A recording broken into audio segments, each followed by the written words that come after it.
So yeah, what happened was that back in college, I had to go choose which. I chose my favorite NFL team, strict for the dumbest reason. I had this guy in college.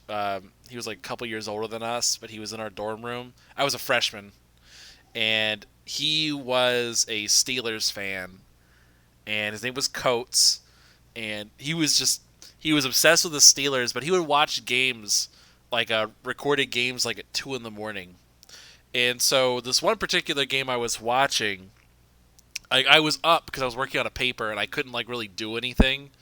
So I was working on this paper, and he's watching a recorded game on the TV, and he's like screaming at it as if it's live. And I'm like, what the hell's wrong with you, dude?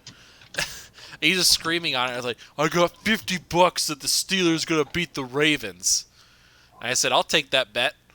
Little known thing though was that I knew about the game existing about 2 weeks beforehand. I knew the Ravens won that game, so I took money from a drunk man, and it was so good. I was so worth it. Oh man, but yeah, we're live by the way. So thanks everybody turning into the Multiverse Show episode 144, greatest show on Mondays. We got a very interesting show. PlayStation Brah will show up whenever he shows up, and we'll find out when that's going to be. But real quick, do our intros for the panel. This evening we have the Titan of Texas himself, Mr. Fame Entertainment, joining the podcast. You know I be AWOL when Anchor's surprised that I actually show up for the greatest show on a Monday. Thank you guys for rocking with us once again. I am Fame Entertainment. I don't have much to say, but yeah, buddy. All right, and we also have the Caesar Cinema, Mr. James Wilson. Hello, I have shockingly little to contribute this week. This is going to be a wild one. And we got the Don Deletion, Mr. Mike P. The Truth. Yo, what's going on, guys? Mike, thank you for rocking with us once again on another episode of the Multiverse Show. As always, we have a great docket of topics planned for you guys tonight, so let's get it started. All right.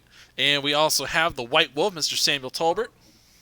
Hey everybody, it's good to be here. You all know who I am. Let's get this show on the road. Our free time is disappearing faster than Game Freak boycotters once Pokemon Sword and Shield dropped. Wow. Oh boy.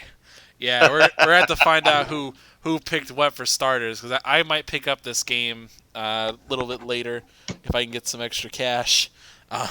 There is no might. You will pick up this game. All right. But real quick, so we got PlayStation Brah is supposedly going to be coming and joining us tonight. We'll find out if he shows up, when he shows up. But first off, we got to ask the immortal question we ask every single episode. What have you guys been playing? But real quick, while we're doing that too, what's your starter for Pokemon, sir? Let's start with Fame. What you been playing, sir, and what's your starter? I am currently obsessed with Pokemon Shield, and it's all about that the GOAT Score Bunny. You know what I'm saying? I always start with the fire types. Fire types are always the best, starting with actually the greatest of all time, Charmander. But I did pick Score Bunny, and I do not regret it, not one bit. Ooh, man, that's a tough one too. Greatest of all time on top of that? Well, no, Charmander's the greatest of all time, but the greatest starter for this one is Score Bunny, and it's not even close. Everybody wants to say Grookey. I got one attack, I can knock down all your HP. Grookey trash, Sobble trash, Score Bunny, gang. All right. James? James? Good to hear, bud. Good to hear. Wow.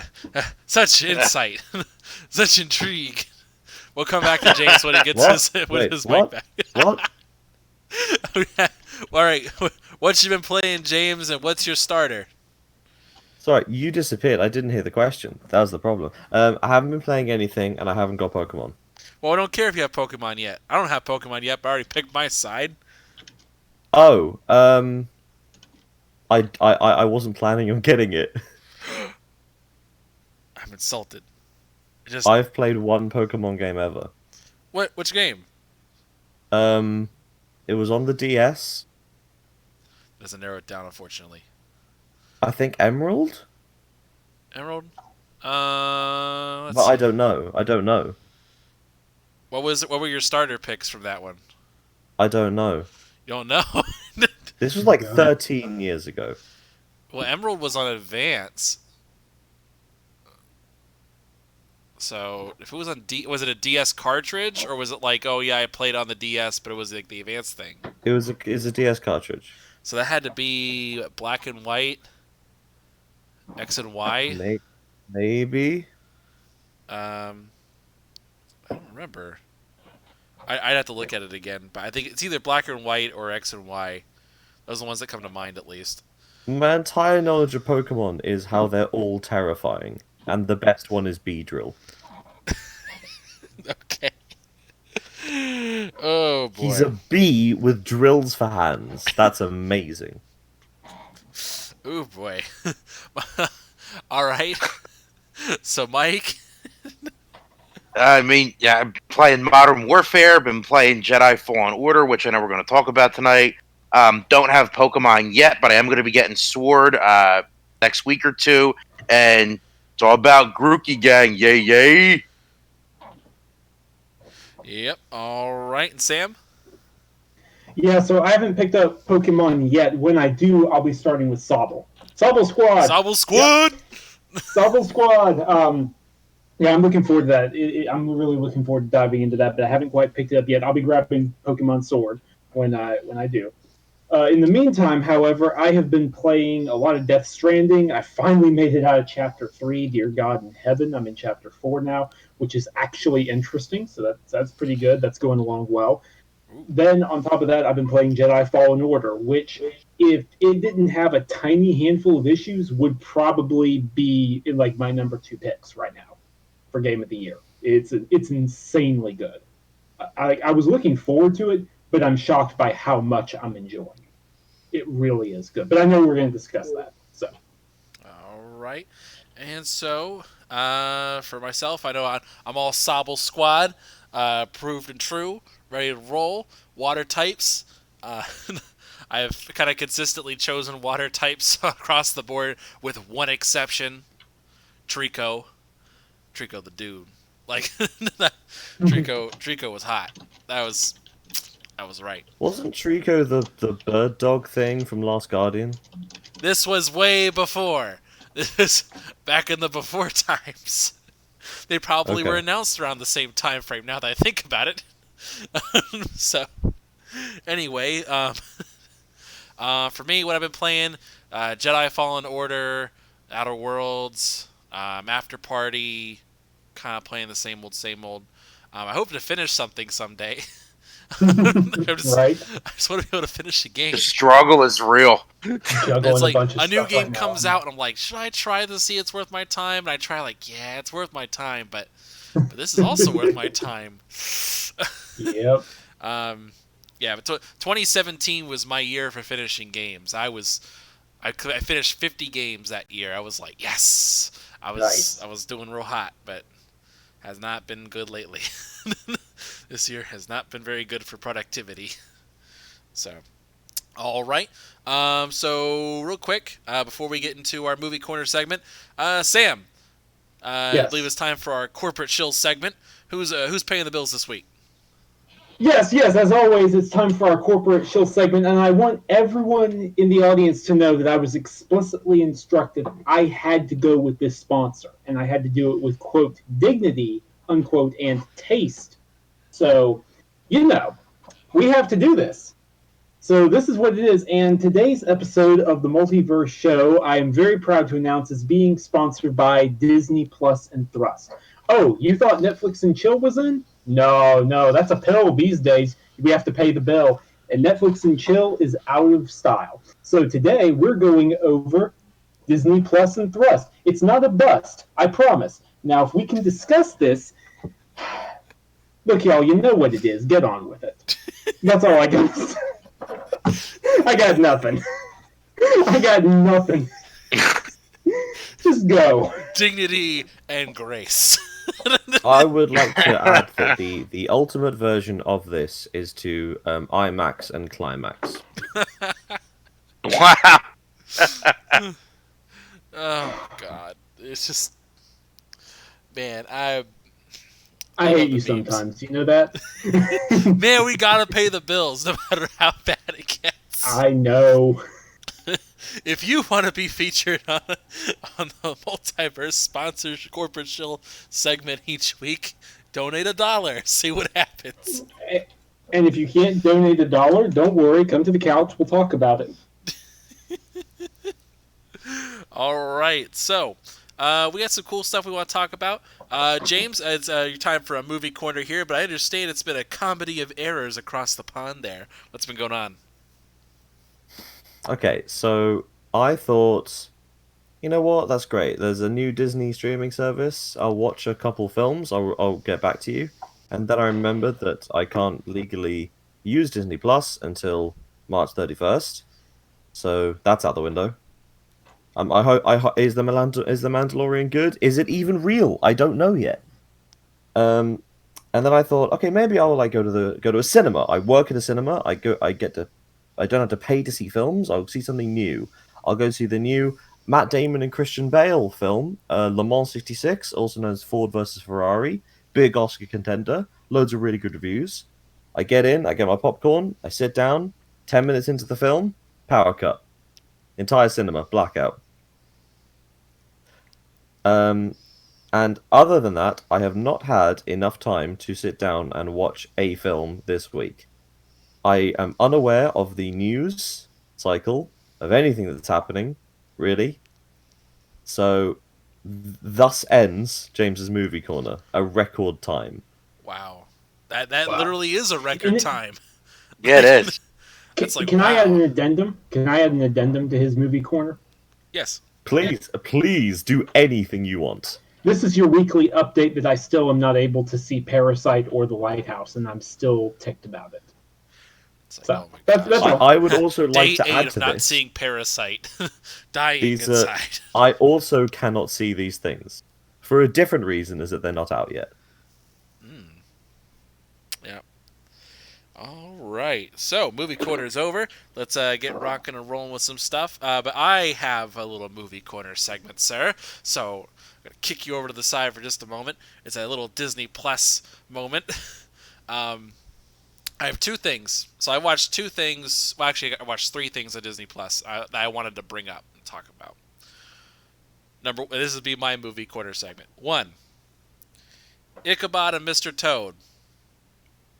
Makes no sense when it comes to the ordering of this show, or the movie technically, because they're technically two 35, 45-minute shorts that are not long enough for their own movie, but it worked long enough. They're both really good.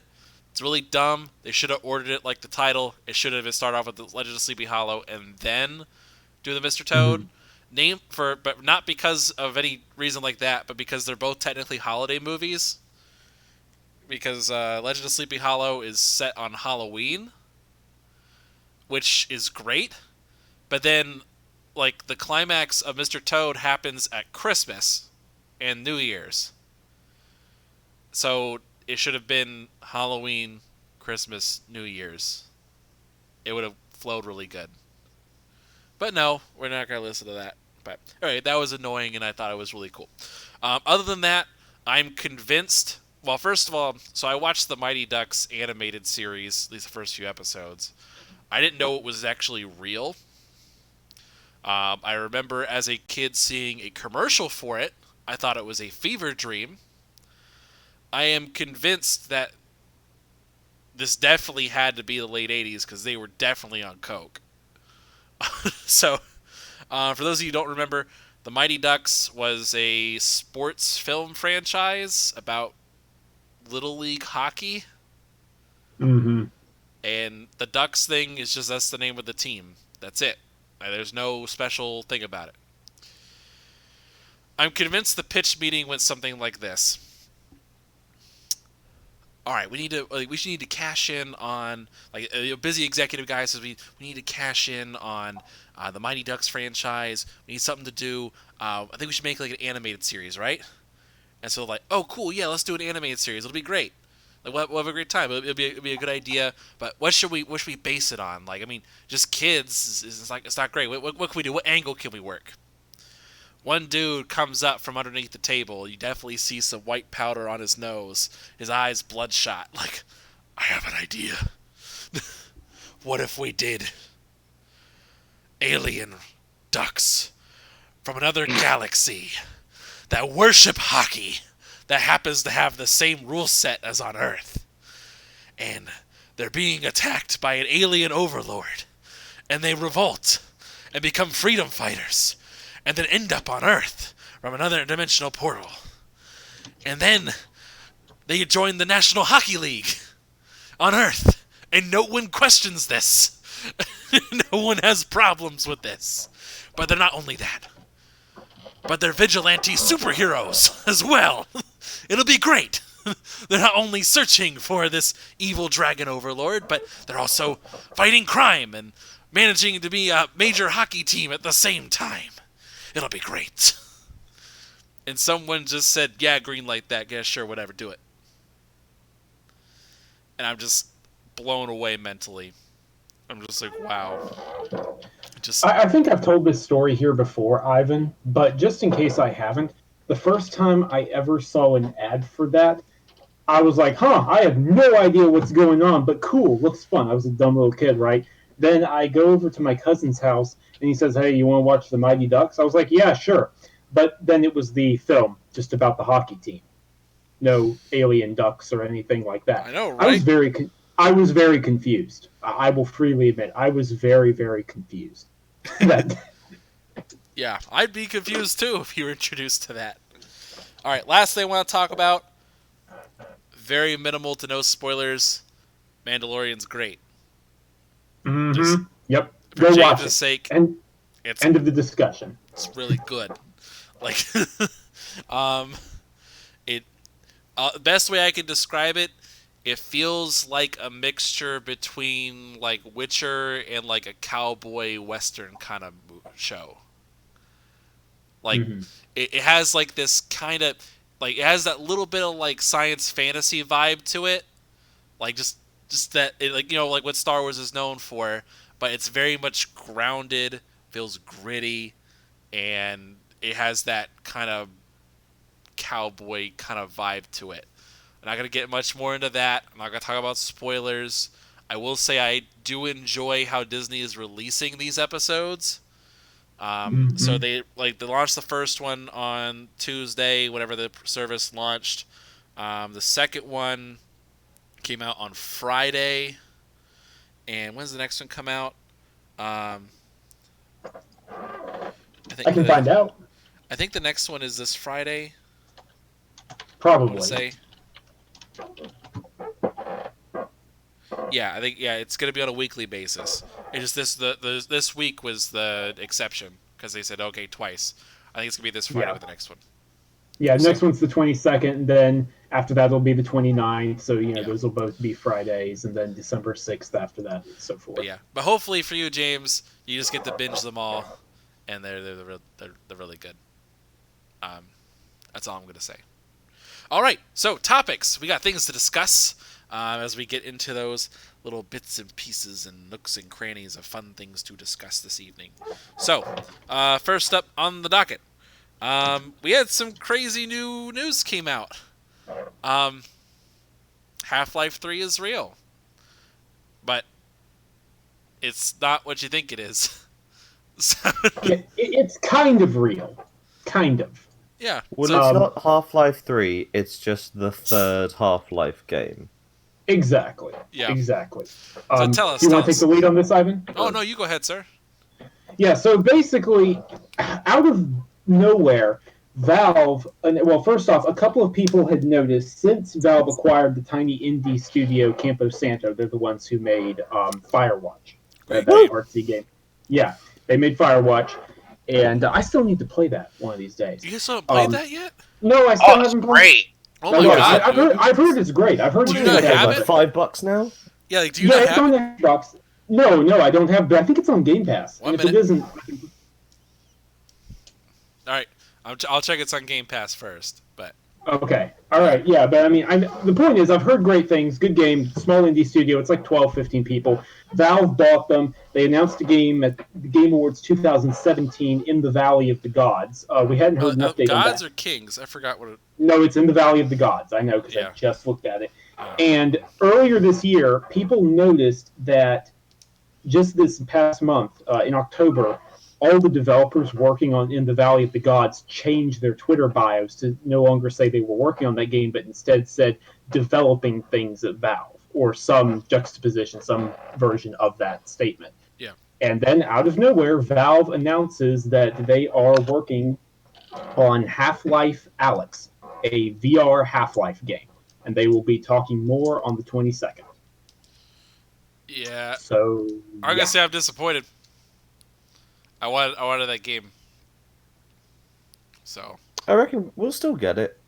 Here's the thing. So I'm hearing some different things. Some people that I'm talking to, I won't name names, say that this is essentially Half-Life 3, that this is what we're going to get. Other people are saying this is actually just them dipping back into game development, like getting back into the swing of things, and it's actually a prequel. That some people are saying that this is a prequel game. I have a lot of questions racing right now. Why is Valve getting back into game development? How long have they been working on this? How big of a game is this? Are there going to be more games to come in the future? Like, I don't know. I have 10,000 questions right now, but right now I'm curious what you guys' thoughts is. well, Half-Life. It's a game. Okay, so someone besides Ivan, do you have any thoughts? I kind of think it's more. You go ahead, James. I'm just going to say very quickly, and I'm going to say this, and I don't want anyone to judge me, okay? I've never played either Half-Life or Half-Life 2. It's fine. Seriously. The games are really, really old at this point. The most recent one is over 12 years old at this point. I'm just saying that now, so we all know it. Go. Yeah. So, Mike, you got any thoughts?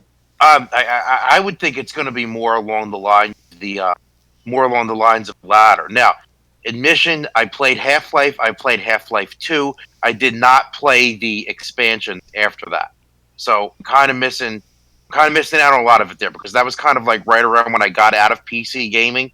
Mm-hmm. But I actually should play them because I have the orange box on backwards compatibility. I really should go back and play those.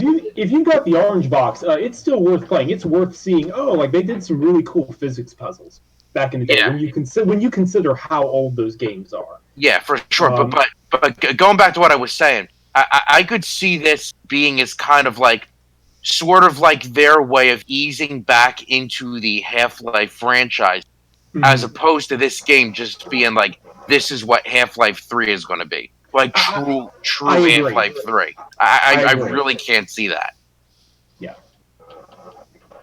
Yeah, I'm on board with that. Fame, you got any thoughts? Sorry, I'm not on mute. I actually don't, honestly. I don't. I guess I'm in the minority. I don't too much care for Half-Life too much. So whatever they're gonna do, I just don't see. I know a lot of people are very excited on one of the Half-Life 3. I just don't believe that this is. I understand it is. I just think this is some game they're gonna put out, and then in a couple of years they'll get a true to form Half-Life game, not some VR title. But for me personally, I'm not super interested. I've never been a big fan of the series. Yeah, especially if the people who are saying that this is a prequel where you play as Alex are telling the truth. If that's true, I can see this as being Valve. Mike, Fame, I think you guys are on the right path here, right line of thought, where it's like, hey, we want to do some interesting physics things in VR. We want to do some crazy new stuff. We want to get people to buy our Vive headsets. And then, use that as them warming back up into game development, then actually make a proper Half-Life 3. I agree. That's probably what's going to be the case here. I'd be shocked if this is actually going to be Half-Life 3. Yeah. Crazy times, though. The fact that we're getting another Half-Life game of any form shows you how crazy 2019 is. I'm still not 100% certain that Death Stranding isn't Half-Life 3 in disguise. I am more convinced that this is not actually a game, and actually the whole thing was just a terrible monkey's paw wish where someone's like, "I'll do anything for Half-Life 3," and it's a VR game. So yeah. So that's fun. Anyway, so other than that, oh, by the way, if you have a thing, if you have a Game Pass, they are doing giveaway stuff. Because I'm looking on here to see if Firewatch is not on Game Pass at the moment. It was at one point. I know that much. But yeah. But yeah, so I know at one point it was. The only thing about it though is it's not. How do I best put this? What they're doing right now is you get like either 6 months of Spotify, or do you get Discord Nitro, or you can get a month of EA access. So yeah. Does Discord Nitro come with Macho Man Randy Savage? No, it does not. Alright, unsubscribe. So, alright. Let's see. But yeah, that's my only thing I have to say about that at the moment. So, that's just a fun thing I'm looking at right now. Other things. Mm-hmm. So, I want to talk about I want to get into talk about X019 in a minute. I want to talk about Jedi Fallen Order for just a sec before we get too far into it. I played it. It's excellent. Game of the Year contender for me. I did not expect it at all. I had no neither did I. Hype. Neither did I. Thank you, Major. How Soulsy is it? It is, but not in a punishing way. Right, like, I agree. That it's not Souls, it's Uncharted. Yes. Yeah, or Tomb Raider. Take your pick. Yeah. But it's like, it takes those mechanics, James, but the difference is it's not like truly punishing, unless you're playing on like Jedi Master. You have the difficulty option. Like if you do that, then sure. It's basically, Jedi Bloodborne or Jedi Dark Souls. But you rest to recover your health. You have limited healing items that can be slowly improved. Enemies are all about blocking. Blocking is actually very similar to Sekiro, where it's all about countering and stuff like that. But at the parrying same time, is very important. Parrying, like the timing is extremely difficult to get right, even on the lower difficulties. But what I like is it's only the wildlife or the really tough purge troopers or whatnot, Dark Jedi, that can survive multiple lightsaber hits because they've got like special armor. Normal stormtroopers die in one hit, and it makes you feel so good. It feels really, really good cutting through them like that. Yeah, it's really, really good. I was very impressed by it. Like it for me, because I'm not a big Souls person, so make sure that's abundantly clear. I'm not a big fan of Dark Souls. I think some of the stuff is cheap, but that's a whole another discussion. So I'm just not a big fan of it. Now, cool thing about it though that I've really enjoyed is the fact that they are they allow you to explore the world, and like the thing is, things don't feel cheap. Like it doesn't feel like it's got that perfect barrier of, yes, these guys are stronger than you, however, you losing is your fault. Mm-hmm. And it's like, oh, I didn't do that in time, or oh, I misread that, that's my fault. And they also reward you for like taking your time and figuring things out. Like one of the first bosses, optional bosses you can come across, there's like Ogo and Bogano. Ogo Bogno. Yeah, that one of the ones you first come across, you could totally like either bypass him, or you don't have to do it, or you can get a free half off his health if you know how to maneuver the map. Yeah! This sounds like my perfect game. Yeah, exactly. Sam, do you know what I'm talking about? Yes, I know exactly what you're talking about. I haven't done it yet. If you come across him naturally, he will destroy you. Oh, he will mess you like up. You can still beat him. Oh, you can still beat him. It's just hard. The first time I came across him, just like on my own exploring, he lunged at me and killed me in one hit. Yeah, but like, It was something. he is very strong.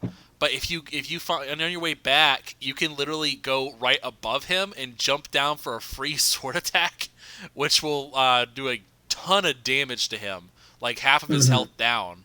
And it's like, yeah, like I'm really smart. Like I know And what I'm there's like doing. secret bonuses, like if you dodge a particularly dangerous enemy multiple times in a row, you might get like a really powerful free shot. There's a lot of hidden mechanics like that. Yeah, it's And a really lot. It cool. rewards you for like learning, and that's why I really Yes. enjoyed it. So like in Dark Souls, it's like, okay, you go to fight the boss on the boss's terms every single time, and you're limited in that.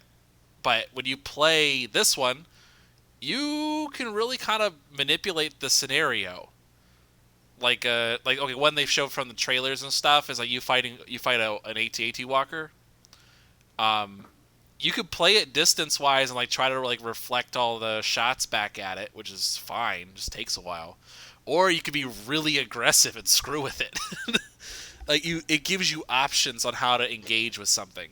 It generally feels like even if you're outnumbered or outmatched, control of the map is in your hands, not in the hands of the boss. And that's really, really cool. Yeah. So, Yeah. fun stuff.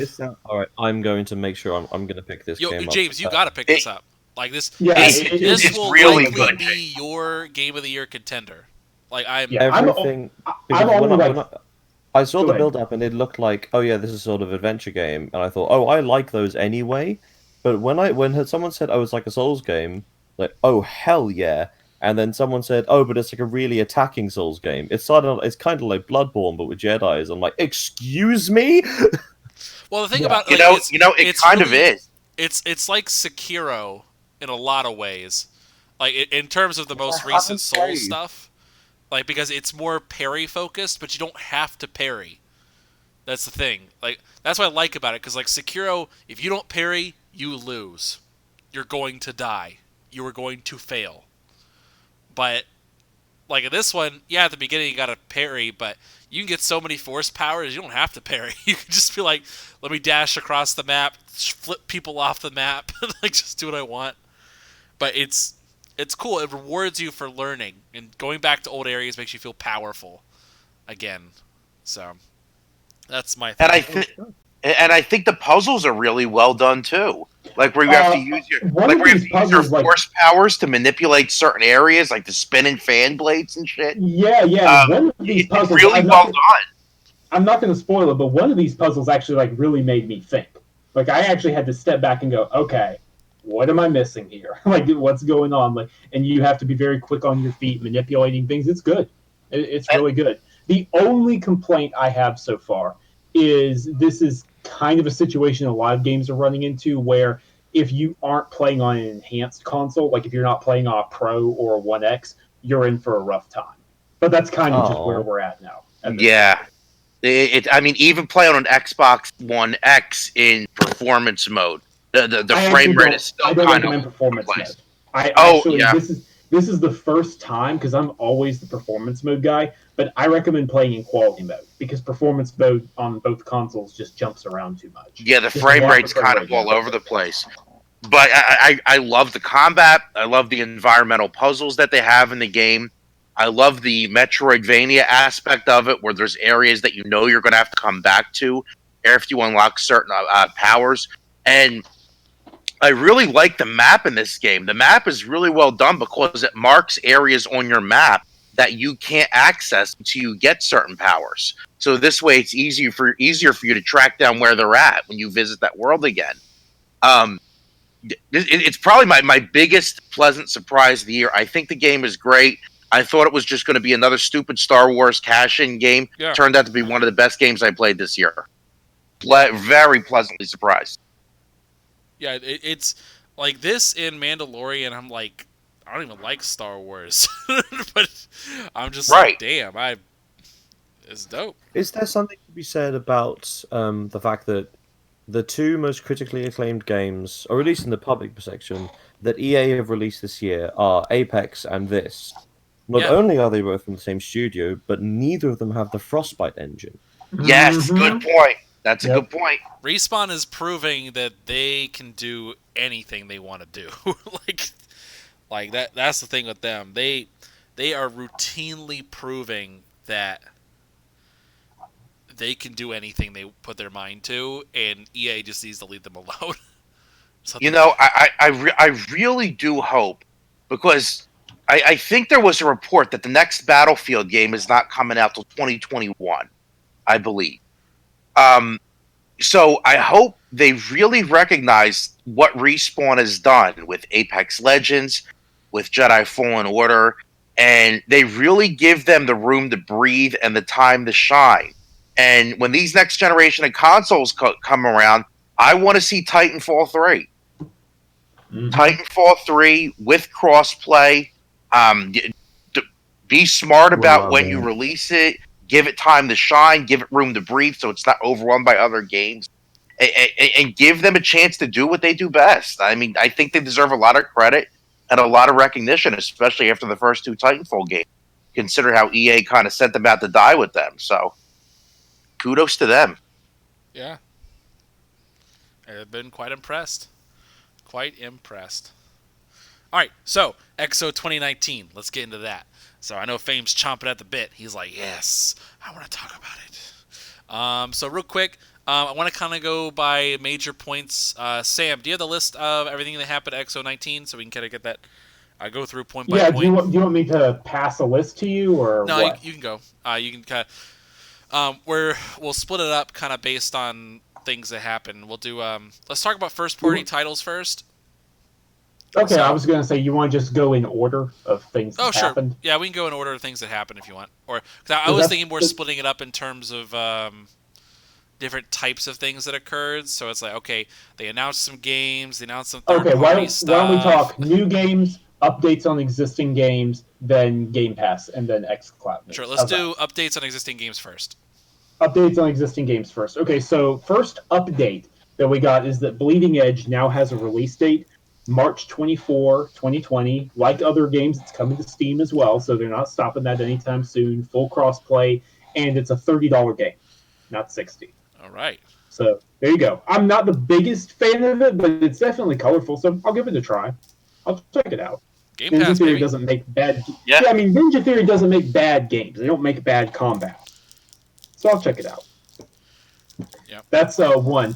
Beyond that, Sea of Thieves is getting a big expansion, more story content, the Seabound Soul, fire bombs. You can set people's ships on fire. That sounds really cool. We got to jump in on that sometime, Ivan. We really do.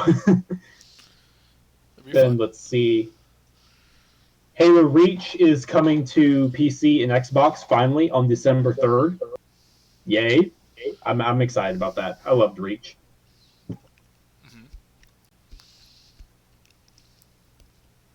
Did I lose you guys? No, we're here. No, we're. I didn't know if anyone wanted. I'm stopping. Like, hey, you want to talk about anything, or you just want me to burn through these? No, keep going. Like, we'll stop you if it's interesting. Okay. Screw you. We finally got a gameplay trailer for Age of Empires. Back to the medieval period. Looks really, really beautiful. The studio making that has been named World's Edge. That's headed up by Shannon Loftus. That's pretty cool. Crossfire X got a trailer that's coming at least first to Xbox next year. And Wasteland 3, that has been turned into a full $60 RPG. That's coming out on May 2020, while Minecraft Dungeons is coming out April 2020. That's all the update on existing stuff that we knew about. All right, not bad. All right. That's cool. I just not like it's not much going on. Like, all right, cool, yeah, you're dope. I guess the most exciting thing to me is Bleeding Edge, like $30 For me, it's game. Wasteland 3. Where people play. I'm really looking forward to Wasteland 3 myself. Yeah, that's the one for me. I'm all about that aesthetic. I'm all about RPGs, turn-based stuff. That's cool to me. I like XCOM. So yeah, but that's a lot of games. That is a lot of games coming out in the first half of next year. Yeah, Ivan, maybe you should get it. You love Wastelands. Yeah, I love Wastelands. You do. Maybe you should get one that actually works in release. Pre-production. Even though it's in pre-production, Everwild just looked beautiful, man. It looked No, good. we're talking about updates right now, but we're about to get to that. We're about to Oh, get my there. bad, I missed that. Yep, we're just about to get there. Don't worry, I'll let you take the lead on that. So, new games now? Yep, new games. First new game revealed was Everwild, Rare's new IP. They're building a second location, second team. In addition to maintaining Sea of Thieves, they are working on Everwild. That is obviously a cross-gen game. I would say 2021. I've heard it's third-person action-adventure, but can't confirm that 100%. Yep. Anyways, now Fane, you can go off. No, I'm just saying it looks really good. I mean, yes, it's in pre-production. It's going to be a long time before we see much. Like you're saying, it's going to be 2021, maybe even 2022. But it looks great. I once the music started playing, I was like, oh, I get that feel I get from when I'm playing Ori and the Blind Forest. It just looks like a really, really good game. It's probably not saying this gonna be the new mode for this Rare, but it could potentially be the game that gets that connect stench off of them, if that makes any sense. I don't think Sea of Thieves was that necessarily game. Not a bad game, but I think this particular Rare is more known for the connect games, and I think this is the type of game that they need to get that stench off of them, in my opinion. Mm-hmm. Yeah, I think it looks great. I'm a sucker for that hand painted art style look. Yeah, that it's going on. Looks beautiful. And it looks like there's a big focus on wildlife as well, and like interacting with mysterious creatures. Which I'll just say this: Wild disappeared, Everwild is born. Just saying. I'm just gonna throw that one out. That's the first thing I thought about too. But the funny part about it, Wild's still supposedly slated to come out next year. Yeah, that's nonsense. Spoiler alert, that's utter nonsense. But Michel Ancel is working on Beyond Good and Evil 2 before he gets back to work on that. Does Beyond Good and Evil 2 have a release date? No. So, is this a trick question? No, it's not a trick question. It does not have a release date. So. Yeah. So the next game that was revealed is from Obsidian. It's from a tiny team at Obsidian, and fittingly enough, it's a tiny game called Grounded. It's a survival game, up to 4-player co-op, and it's basically, as others have said, Honey, I Shrunk the Kids, the game, where you craft stuff even and Aaron fight Greenberg off bugs. said that. Yeah, I mean, they're owning up to it. It's like, that is what this is. And you know what? Cool. Yeah. Cool. It's fun. Yeah, out of all the ones they announced, I was kind of most excited about this one. Because I was like, yeah, and I mean, it looks like fun. And I mean, like, it does look like fun. I mean, it's not a game that I would typically go for, but again, we're going to talk about this. It's going to be on Game Pass, so it's like, why the hell not try it? Exactly. You know what I mean? Exactly. And for all the people, again, out there who are saying, where's not making big RPGs? It's like, this is literally 13 people. This is a pet not just project. that, but like, okay, people think RPGs are strictly just, it's got to be story based, like at the same like Fallout, Wasteland style. Like, no, you can do other stuff. Like, there's ways to do RPGs, and I can't wait to see what happens. Like, it's like maybe there's an RPG like progression type for this. Like, okay, yeah, like, like the Way of the Ant, and you have like certain different. I think of it kind of like a martial arts training segment, like, the Way of the Hornet, like you focus on speed, maybe aerial ability or something like that. I don't know anything about this game yet. Yeah, exactly. It's like, that's fun. Like, it won't be the greatest thing in the world, but it looks fun. It does. Like, the way of the spider, and you like focus on traps or something, and it's like, hey, you never know, could be cool. Right. It does, and I think the important thing to keep in mind with these games is that these games are not like massive AAA system-selling type of titles. Like, these are games that keep people invested that are already in the Xbox ecosystem. And I know for me, as an Xbox gamer, I appreciate that Microsoft is allowing these studios to take risks with these games, like Grounded, like Everwilds, like Bleeding Edge, and kind of switch things up and diversify a little bit. I'm kind of going to go in on these Sony drones a little bit, because all I heard for years is, all Xbox guys, Halo, Gears, Forza. But when they put games out there like this and they're trying to diversify from that, all of a sudden it's a problem, right? I mean, they have a great variety of games. I can understand if you don't like some of the games that are coming up. Like, no one's going to like everything. But if you don't like at least one thing they have coming out next year, I'm kind of going to raise my eyebrow. That's the way I look at it. That's what. Obviously, you're not going to be into everything. One last game was revealed, though. It's a games publishing project, which, publishing is one of their studios. It's basically a bunch of different teams that partner with external studios. It's called Tell Me Why. It's with Don't Nod Entertainment. Don't Nod are the studio that made Vampire, and they also made Life is Strange. Sorry, what was the name of the game? Tell Me Why. Don't do Ain't nothing but a heartache. Oh, no. That was my first response, too. I was like, must resist every urge. Oh, my God. It's 3 episodes. It's a mystery game. Again, published by Xbox Game Studios. It's a publishing project, so it's an exclusive. It's not going anywhere else. And all 3 episodes will be dropping in summer 2020. So I say that to say, guys, let me put it this way. They have 12 games coming out next year. 12 games. 7 of which are guaranteed to come out in the first half of 2020. Nice. That's not bad. That's not a bad turnaround. See, not. They planned this out. They planned this out real well. Because keep in mind, a lot of people, they're buying 1 year of Xbox Live at a time. And if you timed it right like I did, I had bought a year and then they did the free upgrade to Xbox with Game Pass Ultimate. And so all my Xbox Live did that. It's going to conveniently have to renew after a bunch of those games came out. Like, oh yeah, I definitely got that value.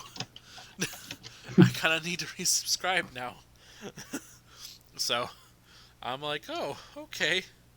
Let's see what happens. Every time I hear more news about Game Pass, I do think it makes me consider choosing an Xbox as my first console of the new generation. Seems like I'm still most likely going to get a PlayStation. Sure. Because I'm just the library interests me more, frankly. But the Game Pass is the best deal in gaming. I mean, it really is, and it does change your buying habits too.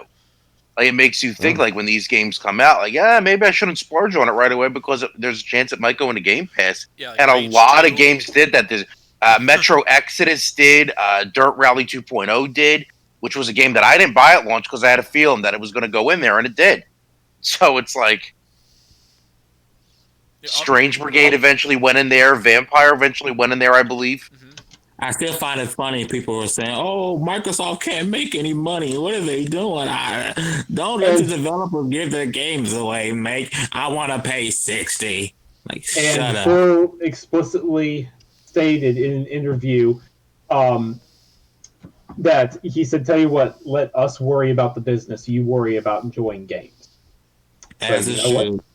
And here's the thing. And also keep in mind, like, for the games that are getting put on Game Pass, don't you think it's kind of weird that it's like, okay, why would a developer decide to put their game on Game Pass? If it doesn't make them any money, why would they bother? Like, Microsoft's doing it because they have the power of the internal studio, but, like, why would they put Metro Exodus on there at all? Why bother? Like, if it doesn't make you money, why would they do that? If it's not valuable, why would they bother? So, maybe that's what it is. Maybe they've calculated that it is worth it. And if it's worth it to them, it should be worth it to you. Yep.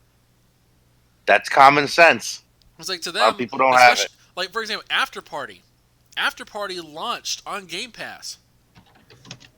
And After Party's great. Like, After Party is a great game, and it launched on Game Pass. So my question is, why would they decide to do that? Why would they forego possible sales? Why would they do that? Unless they said, let's see. We calculate that based on this platform, if we sell our game at $40 a pop or something like that, and we sell it, and we think we can make about 50,000 sales on this platform. If I calculate that, so I say, okay, let's see, let's say it's $30. I don't know how much it is off the top of my head. Let's say it's $30 for After Party, and they calculate they can sell 50,000 units on Xbox. That's about 15,000. No, 1.5 million. It's $1.5 million in possible just revenue. If Microsoft comes in and says, like, hey, we'll pay you $2 million to launch your game on Game Pass, or if they just say, we'll match it. We'll match 1.5, and there's a possibility of more people playing their game for it, that means they've evaluated the cost and the cost of it and said, the benefits of being on Game Pass and having more people play our game, and we still get to sell our game on the platform anyway. Like, if it's a hit, that's great. Yeah, we may not make as much money, but we recouped our losses and we already planned for it. But if they don't want to do it, they don't have to do it. But this means that they've calculated that the value of being on Game Pass was more than just selling the game by itself. So that's the idea. And so they should be, if a third party group is willing to put their title on it, maybe it is profitable enough. So maybe people should stop complaining. Anyway, that's my little rant. Yep. Lots of good stuff coming. Lots of good stuff all around. And speaking of Game Pass, literally every Final Fantasy game with a modern port is coming to Game Pass, which is not bad. Then they announced that Yakuza 0, Yakuza Kiwami, and Yakuza Kiwami 2 are coming to Game Pass. Man, as is The Witcher. That was the coup de grace to me. Yeah, me too. Announcing Yakuza, a game that has been let's say I finished the other stuff. We'll come back to that in a minute. Sorry. I was just going to say a bunch of other games as well. Remnant from the Ashes, The Witcher 3, a game that you now have literally less than no excuse to play. Rage 2, a bunch of other stuff like that is also coming, which is pretty cool. Yep. But for me, Microsoft's been going all out, dude. Like, they have turned it around. Like, the one major benefit that PlayStation has had over them has been the exclusives that they don't need a deal for. Like, the fact that, like, I know this wasn't technically in Game Pass, but it's coming. Kingdom Hearts is coming to Xbox now, the prequel stuff. Mm-hmm. Yep. That's all coming now. I know it's not going to be in Game Pass, but you get the idea. Like, this is a big deal. This is because we've been talking about this for a while. Like, oh, Xbox needs to fix their Japanese relationships. I think they did it. Yep. I think they figured it out. Because now, here we go. You got Yakuza, which has been a game that has had no reason to be exclusive whatsoever, is now coming to Xbox. I mean, they already dabbled with the PC. It was only a matter of time. And just watch. The rest of them will start falling across over. They may not go now we're one step away from Final Fantasy VII Remake finally being announced for Xbox. We know what's coming. Yep. Oh, yeah. Oh, it's gonna happen. That is a timed exclusive. Just to go ahead and heads up. The first one is going to come out, like a year or so after. But that's what I'm getting at, though. Is Phil has fixed everything wrong with Xbox since he got there. I don't want to put it all on one person. I think there's a very large team of people who have put this together. He is the public figure, but I'm not saying he's done nothing, but I don't like it. I think that's fair to give credit to other people too. But it's in the same way that people leadership, everything's turned around. Yes. And the turning point of the Xbox One is definitely when he came on. It literally blows my mind that the same company that whenever HDMI was starting to get popular, if you want to buy an HDMI adapter for the Xbox 360, all right, did anyone ever bought the adapter for the 360? Show digital hands here. Anybody? Yeah. I just had an HDMI cable. Yeah. Well, what happened was that on the 360. if you wanted to play with the HDMI, you had to have the special adapter for it. The first model, anyway. Yeah, the first model. But okay. so if you wanted to have, the thing was, the way the adapter thing was placed, it had the USB ports right next to it. Microsoft put out this adapter thing. It had this stupid little plastic block thing that would come up. And if you plugged it in, it would block off your USB ports so you couldn't use them. This is the same company that released a product designed so you can't use your own system. They had this tiny little thing that just blocked off the back end. It just blocked so you couldn't use your USB ports if you want to have HDMI. I was like, this is ridiculous. The same company that sold you this product designed to screw with you is the same company that says, give us $10 a month, here's over 100 games, play to your heart's content. Online, offline, doesn't matter. Just do it. That blows me away. This is the same It's good company. stuff. It's good stuff. It really is. The future is bright, and you know what? I'm more than anything else. I'll say this, and I'll be done. I'm excited for the idea that this will be the first generation we're going into where no one screws up, where both Sony and Microsoft are at the top of their gaming game, and I like that. Good point. I mean, we're coming into this current generation. Sony were in a good place. Mm-hmm. At the end of the PS3, they were in a really good place. Right. That's so they both. It's a very similar situation as what we had in 2012. Well, I mean, I don't think Xbox was actually in that good of a position, though. Oh yeah, true. They had the Connect problems and all that. I think they were riding high, but like the signs were there in hindsight for what was about to happen. Right, same company that releases an adapter designed so you can't use your system. And we're not shy about hiding it. Like that's my... I don't want to keep harping on that. but that's my big takeaway from this, is that they really have made such major strides to fix everything. And we're literally at the point where there's no definitive, like, this is a negative that they haven't addressed. They really have. They've made enough strides this generation where between what they're offering with Game Pass and diversifying their first-party content and really seriously making inroads with Japanese publishers to get those games, like, I've seen enough to where I feel comfortable at the start of next gen investing in the Scarlet over the PS5. At least at the start of the generation, they just have to make sure that they get the price right and they get their messaging right. And if Phil Spencer's comments at X019 have any information in them, it seems like they're committed to doing that. They need that Asian studio too, in my opinion. Let's get that thing, get that ball rolling. Yep. That's on the table. You know what? I'm going to make a prediction here. Platinum. Ooh. You know what? After all of that, I could see it. Part of me thinks that's impossible, but then at the same time, they canceled an Obsidian RPG that nearly put Obsidian into bankruptcy, and they ended up buying them anyways. So I'm not going to say anything is impossible. Nothing's impossible. So, no, in this day and age, nothing is impossible. Although I'll note that if I had a personal say in it, I think Nintendo would be better off buying. Now, Fame, you sent out that article earlier this morning about Aaron Greenberg, that interview.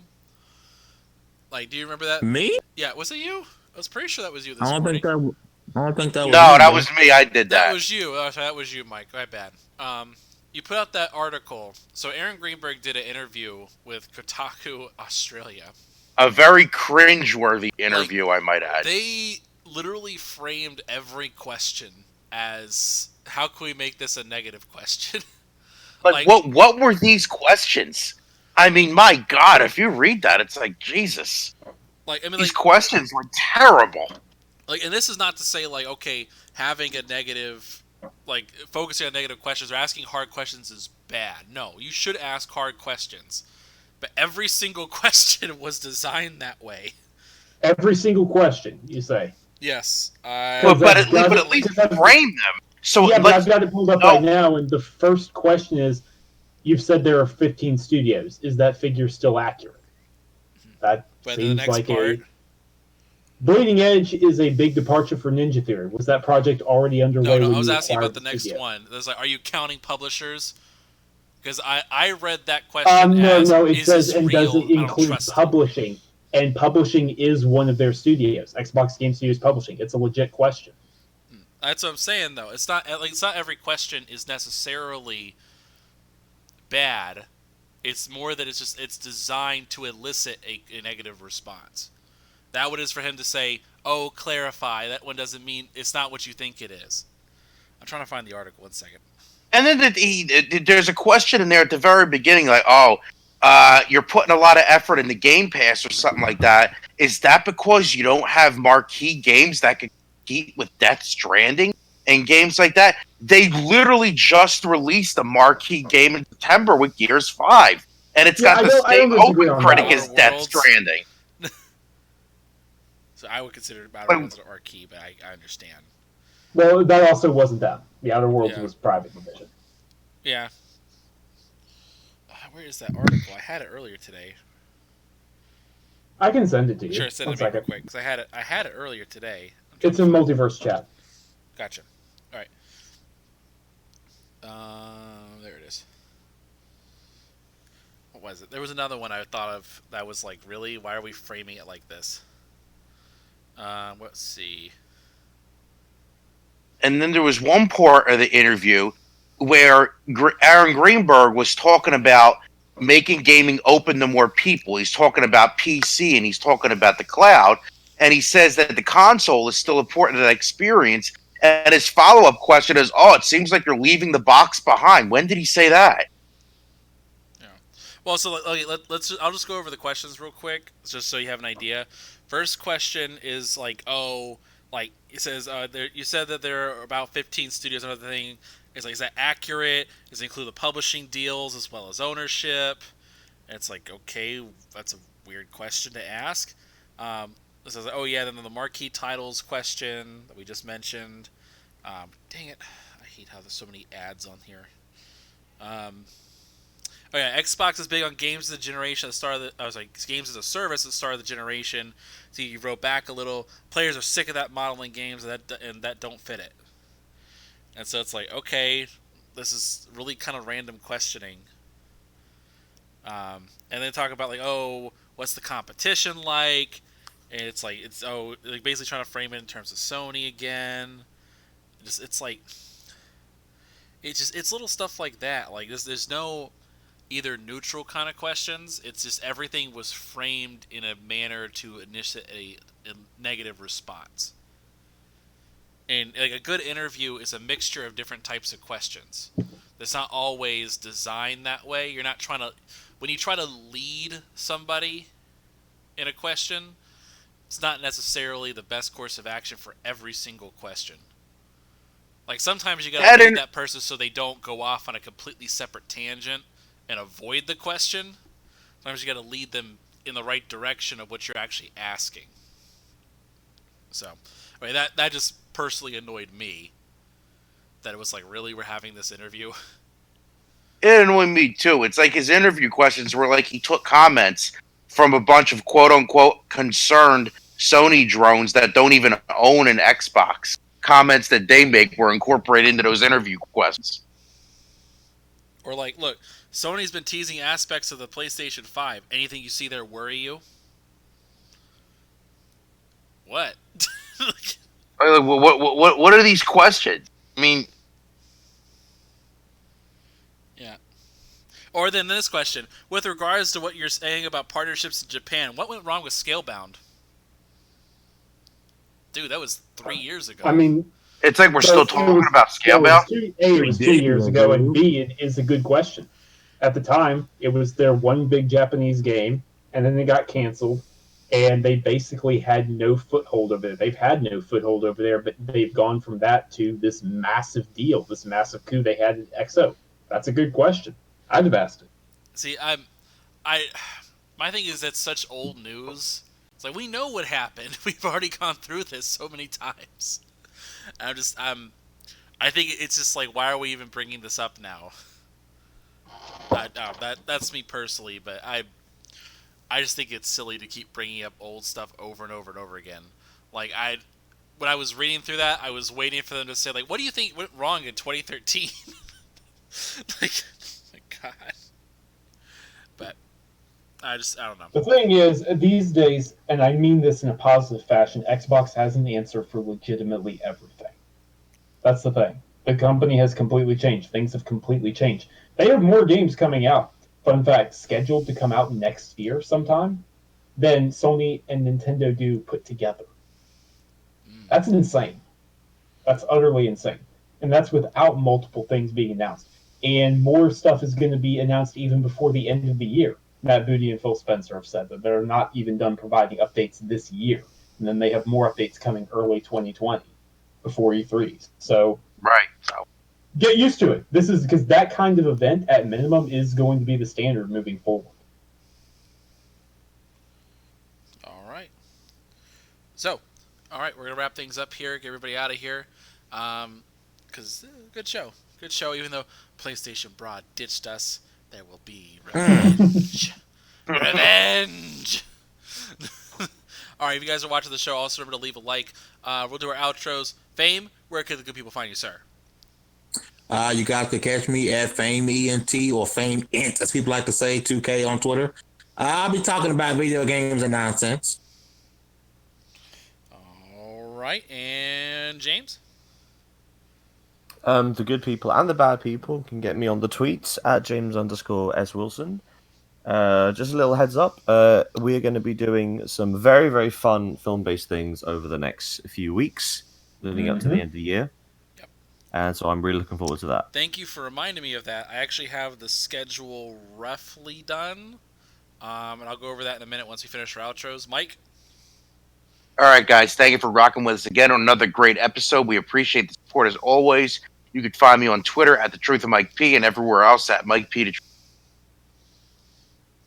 All right, and Sam? Yeah, I'm Sam at Samuel Tolbert on Twitter. You can find me there. Come talk to me about video games, movies, whatever. We got some big stuff coming, like the best films of the decade and whatnot. So look forward to that. And you can find what I write on Windows Central, iMore, and Android Central. All right. I'm Anchorman V2. You know where to find me. Just gotta give you guys a rough overcap of what we're doing when. Next week, we got Cade Onder, who will be coming on the show. We're going to get that done on the 25th of November. And that'll be Thanksgiving for those of us in the States. December 2nd, we have a regular show. Should be pretty normal for the most part. December 9th, Game of the Year show. It's going to be dope. So start putting together your list, boys. You know the rules of how this works. So all the major games should be out by the 9th. That'll also be the Game Awards week. That'll be on the 12th. So we'll do our predictions for that show as well. We'll do that to get everything started for what we think is going to win and what we think is not going to win, and do that kind of thing for that week. December the 16th is going to be our final show for the year, because then after that, it's the 23rd, and I can let you guys have off for Christmas week. And then it's the 30th, which is, day before New Year's Eve, so give you guys a break on that too. So Cool. December 16th will be our last show. We're going to do Film of the Decade on the 16th. I finished my list. Yesterday. It's an interesting list. I've heard it. Yeah, so it'll be good. It'll be fun. So that'll be our show for at least the remaining schedule, and we'll be kicking it off bright and early in January. So, all right. But thank you guys for tuning in. Good show this week, and we are out of here.